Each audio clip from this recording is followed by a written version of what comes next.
And what type of work are you looking for, Mr. Pickering? Well, we're coming up to the end of season 11 of The Weekly. Hold your applause. And basically, TV work is pretty hard to come by, so just looking for something to hold me over until next season. Skills? I am an actor award-winning TV host. Unskilled. Okay, here's something. Good money, no experience needed, tasteful, artistic. So it's pornography? Oh, pornography is far too palatable a term for this. You can defecate on demand? Let's put that on the back burner for now. Have you got anything else? Okay, would you consider a career as a stallion technician? Ooh, that sounds like fun. What is it? Well, when thoroughbreds breed, they need samples. Oh, so I would have to... Masturbate the horses, correct. You don't have anything else? This one's just come in, highly paid, 0 KPIs, huge pension and rock-bottom expectations. That sounds perfect. What's that? How would you like to be the new leader of the Liberal Party? Tell me again about the horse wanking job.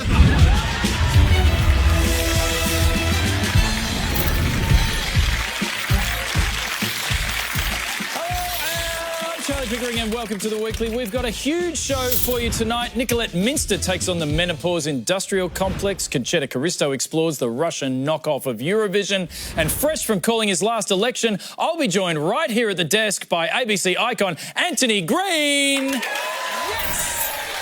And as always, we've watched all the news so that you don't have to. So let's kick it off with the week.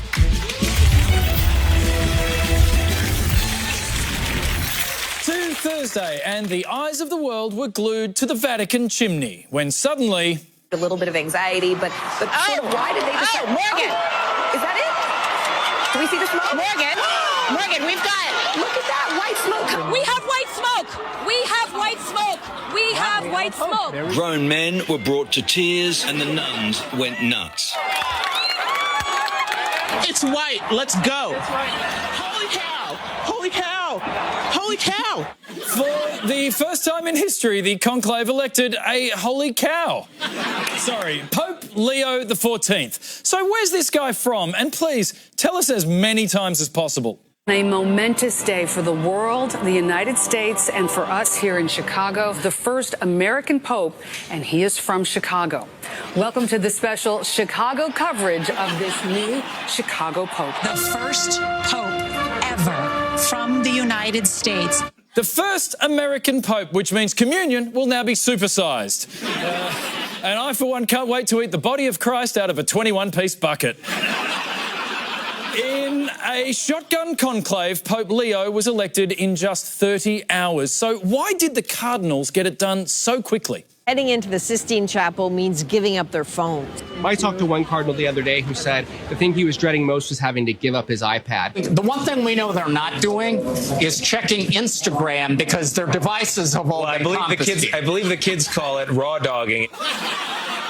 Yeah, for the uninitiated, raw dogging means to go a long time without electronics. It's also the Catholic Church's only approved form of contraception. So what kind of guy is he? Well, let's ask his two older brothers. You know how some kids like to play war and be soldiers? He wanted to play priest.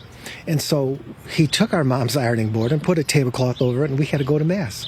He's my brother. He's my stupid little brother. As Jesus said, you are all my brothers, my stupid little brothers. Stop blessing yourself. Stop blessing yourself. So what else can you tell us about Il Papa Americano?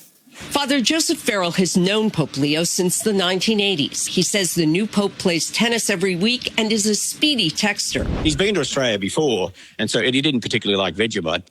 He didn't like Vegemite, or as His Holiness called it, the devil's earwax.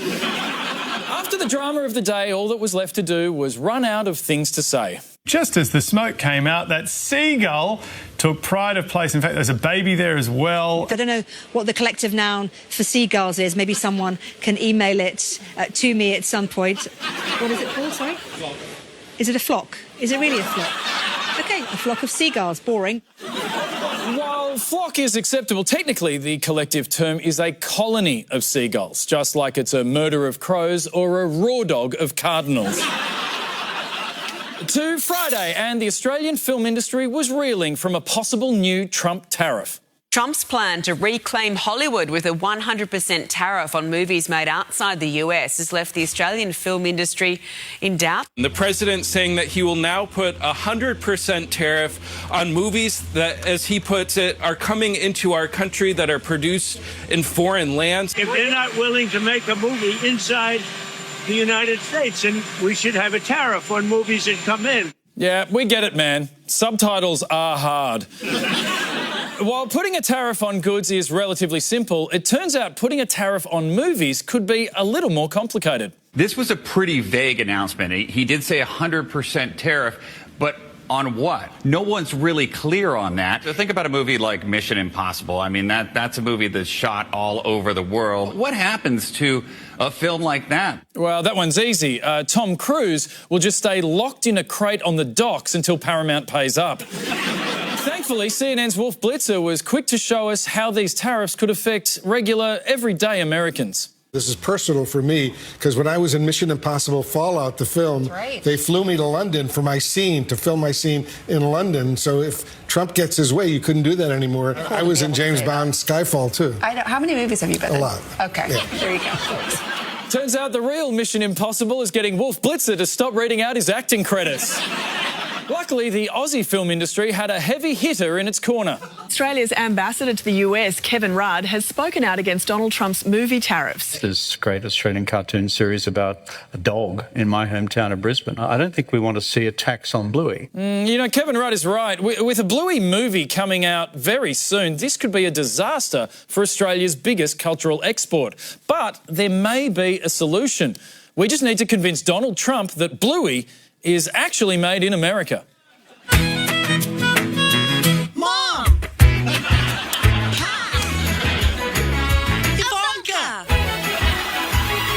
Red, white, and bluey! I sure do love baseball. I love guns. They should lock her up and throw away the key. Well, she sure was crooked.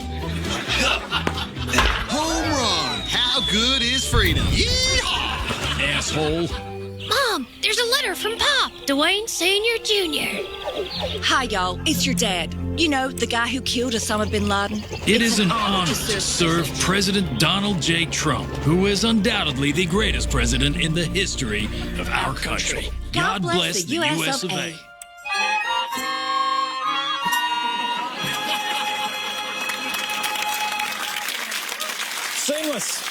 Seamless. To health news now, and it affects half the population, but until recently was largely ignored. Now, perimenopause is having a moment, and the market is cashing in. To give us her hot flush take, please welcome tonight's instant expert, comedian Nicolette Minster. Oh, Charlie, it's so great to be back. Last time I was on the show talking about Taylor Swift, and now menopause. I've moved through the female archetypes from virgin to crone in record time.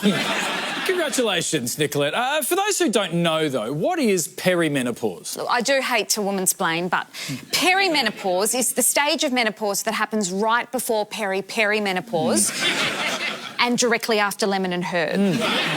It's the spicy bit. Sounds delicious. It's essentially puberty's evil twin. Like most things related to women's health, menopause has been treated as either taboo, witchcraft, or just a certified boner shrinker.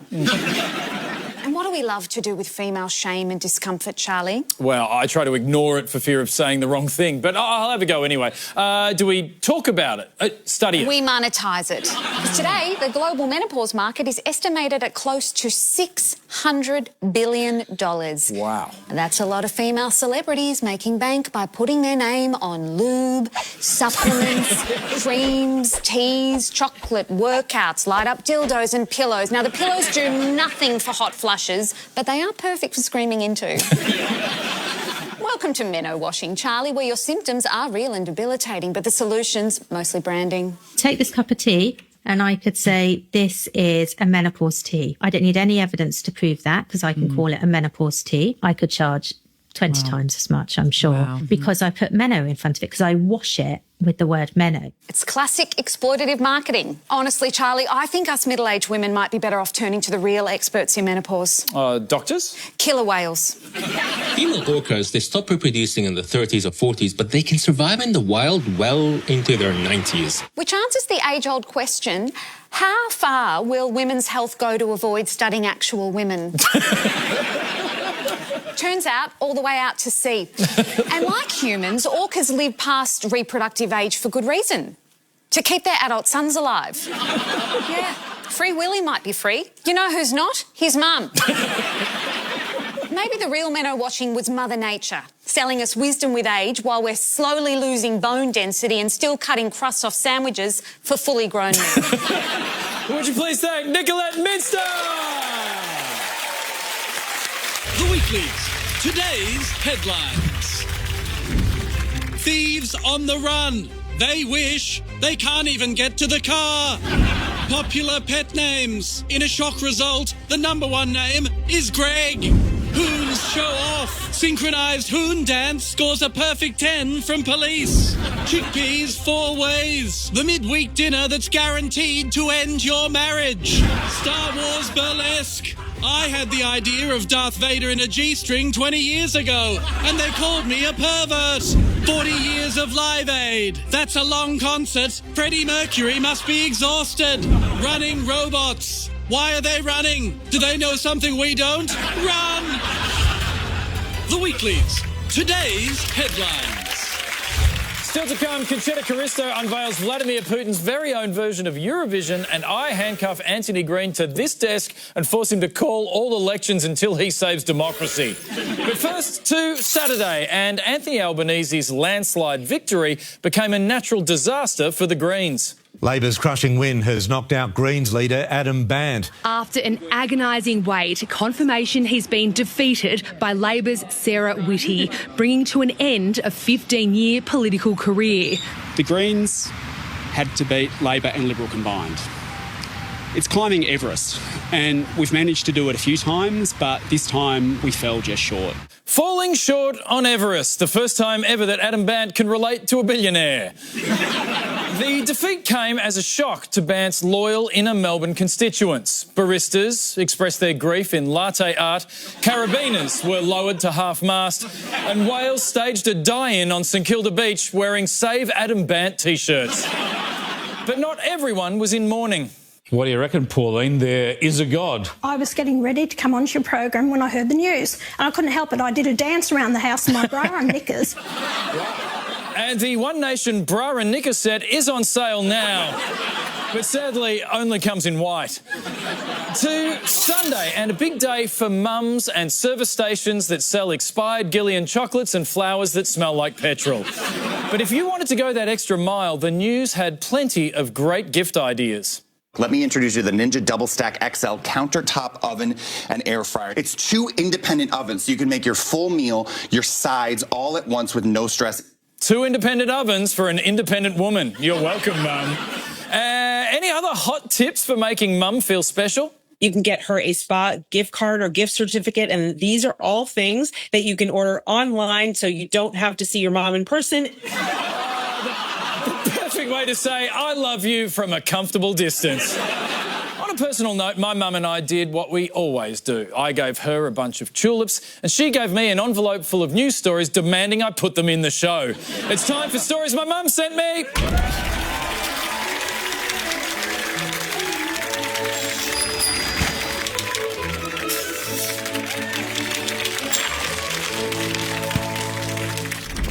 Okay, let's see what Mum sent me on Mother's Day. All right, here we go.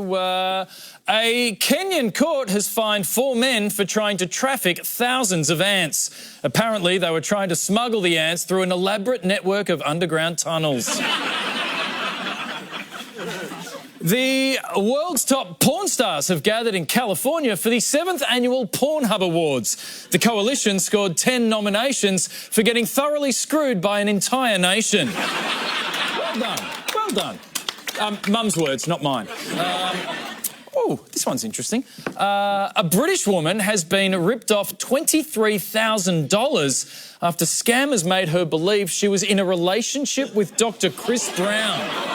It's hard to believe when you consider the fact that I'm in a relationship with Dr. Chris Brown. That's my boo. A tourist has been hospitalised after climbing over a fence at the Colosseum where he fell and impaled himself on a spike. Which seems like a terrible idea, but hey, when in Rome. Are you not entertained? And finally, a group of white South Africans have resettled in America after being given refugee status by the Trump administration. Having endured crippling poverty, structural racism and rampant crime, the refugees quickly decided to return to South Africa. And that story's my mum sent me.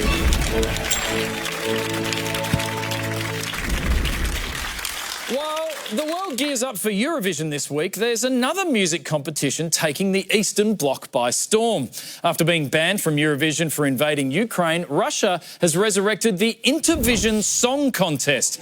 A Cold War relic from the 60s, Intervision is the austere Soviet version of Eurovision, where the winner gets a packet of cigarettes and the loser gets sent away to re-education.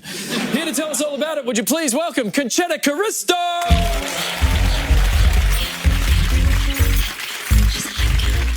So what can you tell me about Intervision 2025? Sure, Eurovision is great and all with its camp joy and Technicolor inclusivity, but Intervision is all about unity, order, and a 220-piece military band.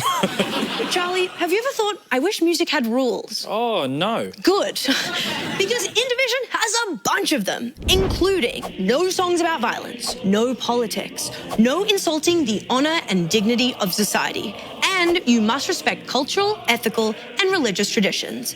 It's a bit like the ABC, but less oppressive. Right, so what kind of music does that leave us with? Only the best rule-abiding music you've ever heard. Oh my God, that song is so catchy. I want to play it at all of my weddings, Charlie. So you seem very into this. What's not to love? The OG Intervision had the best voting system ever. Instead of phones, they just used light switches. Right. Okay, picture it. The state-approved crooner hits the stage. If you love the song, keep your lights on. If you hate it, turn them off. And that's how they voted? The electricity company would measure the power surge to pick the winner. Shh! And sure, it wasn't perfect. Maybe a couple of people went to bed early. Bad luck, Czechoslovakia.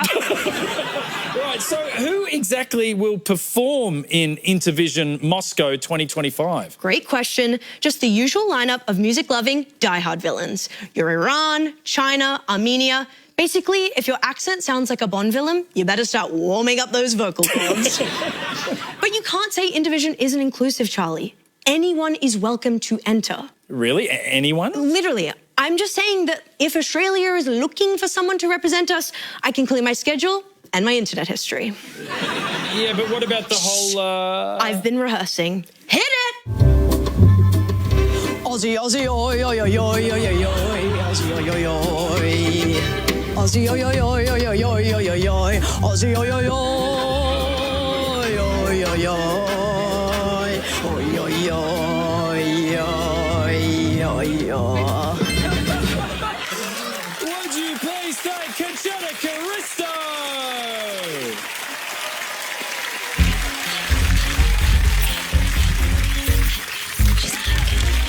Coming up in a tick, the Wizard of Oz votes, Anthony Green, will be right here at the desk to tell us how the hell he knows when to call an election.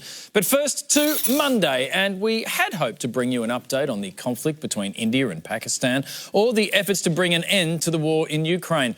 But a more pressing story demanded our time. I'm speaking, of course, about Raccoon with a meth pipe.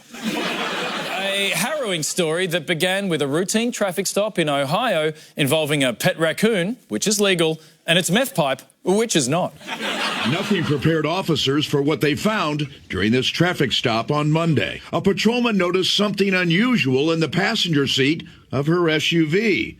A raccoon holding a pipe allegedly used to smoke crystal methamphetamine. The raccoon has her meth pipe. What? Oh my God. Her meth pipe. He's playing with the meth pipe right now. No, don't reach for it. That's evidence now. Yeah, evidence of one badass raccoon. But the fun didn't stop there for Chewy, the raccoon with a meth pipe, or as I like to call him, Crackoon. When the police tried to confiscate his pipe, He was ready. When the officer took the pipe away from Chewy, the pet grabbed another pipe. He's trying to smoke it. All right. Thanks. There's no way. All right, enough fun and games. As my grandma always used to say, it's all fun and games until the raccoon grabs a second meth pipe. The two police officers who discovered the crackoon gave an extended press conference. One seemed deeply disturbed, the other seemed genuinely entertained. Having an animal, more of a rabid animal with drug paraphernalia, because it could have been a kid rather than a raccoon. So, you got to look at it that way. I'm a big animal lover, so, seeing any type of animal playing around always puts me in a better mood. Yeah. And I'm a big meth lover, which always puts me in a good mood. This story has something for everyone. Well, we salute you, crackoon, and look forward to the Australian version, Kangaroo Doing Nangs.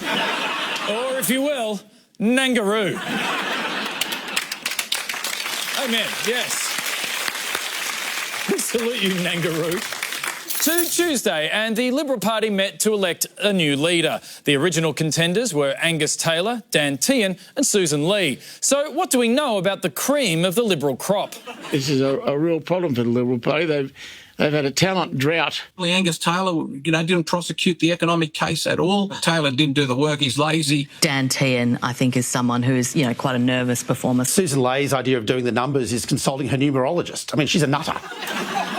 Lazy, nervous, nutter. Sounds less like a future Prime Minister and more like that one horse at pony camp that no one's allowed to ride.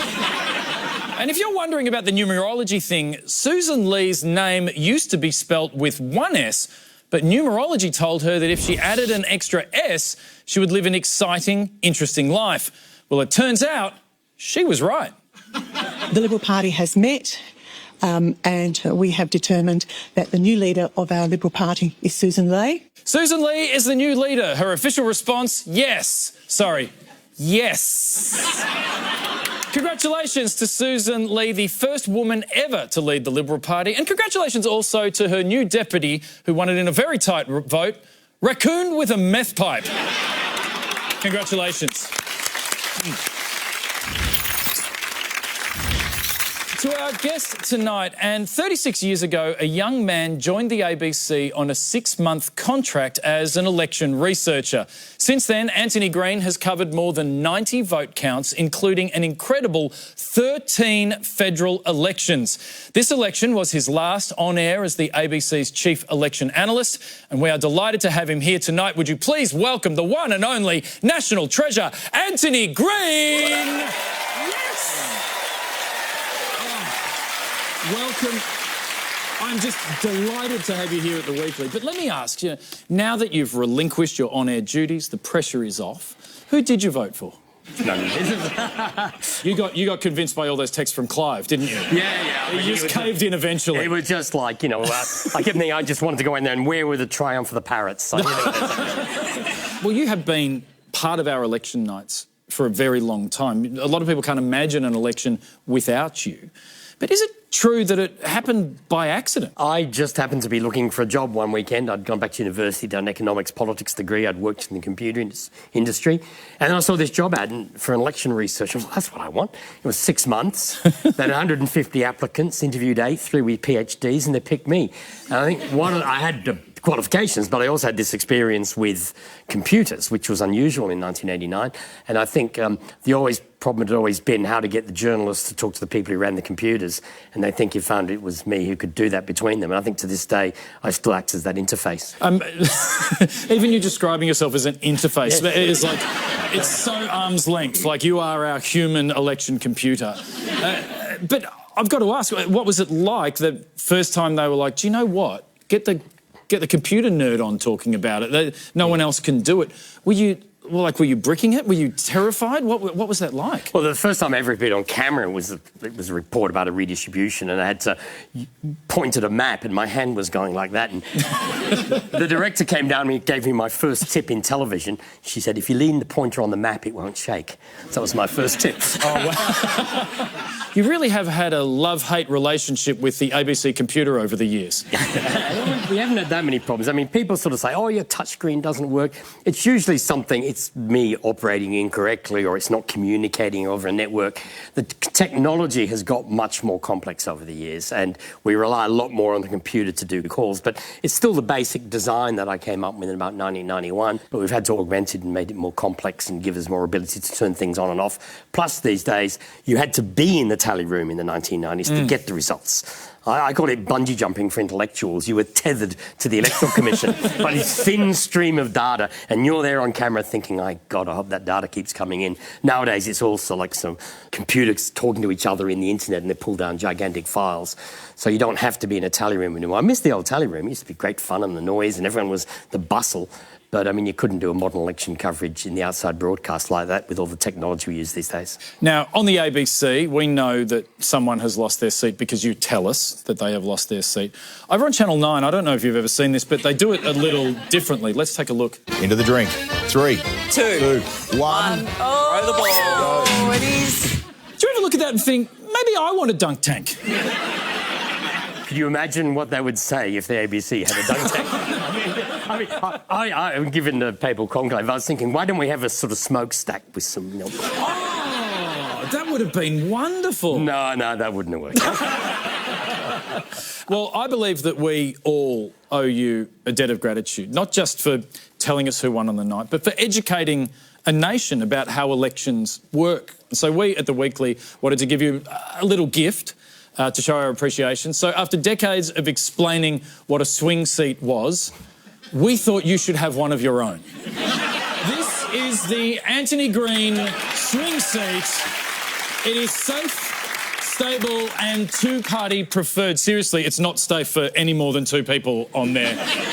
May I invite you to come with me now and take a seat on your Anthony Green swing seat. Thank you very much.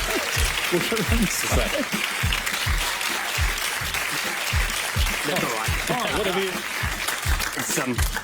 naturally went to the right.